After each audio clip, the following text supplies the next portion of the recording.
Everyone, आज तो সবাই মিলে মজা করতে করতে নাচতে নাচতে ঘুরতে ঘুরতে আমরা টোটো চড়ে পৌঁছে গেছি। আমরা আমাদের কাকির বাড়ি অনেকদিন পর এসেছি। আর যাওয়ার আগে এখানে একটু চিকেন পকোড়া খেয়ে নিচ্ছিলাম। আর দেন বাড়িতে গিয়ে দেখছি কত সুন্দর করে সাজিয়েছে। তারপরে যেতে না যেতে আমাদের চা দিয়ে দিয়েছিল। আর একটু গল্প করতে করতে আমরা এখানে সিঙ্গারা আর ননের গুড়ের মিষ্টি খাচ্ছিলাম। দেন আমাদের পকোড়া দিয়ে দিয়েছিল। আমরা এখানে গল্প করতে করতে সবাই মিলে পকোড়া খাচ্ছিলাম। দেন যে উদ্দেশ্যে আজকে আমরা এসেছি, এখানে এই কাকু কাকিমাটার হচ্ছে অ্যানিভার্সারি, তো সেই উদ্দেশ্যে এসে এতটাই লজ্জা পাচ্ছিল যে একা কিছুতে ইয়ে করতে চাইছিল না, কেক কাটতে চাইছিল না। তারপর দেখো কেক কাটা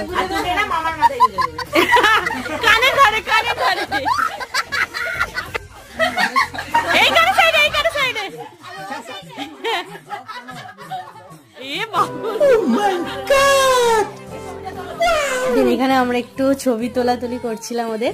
তারপরে এখানে দেখো কেক দেখে কি করছিল। তারপরে মাংস ভাত আর মিষ্টি খেয়ে বাড়ি চলে এসেছিলাম জামাইবাবুর গাড়িতে করে। টাটা। যদি মিনি ব্লগটা ভালো লাগে লাইক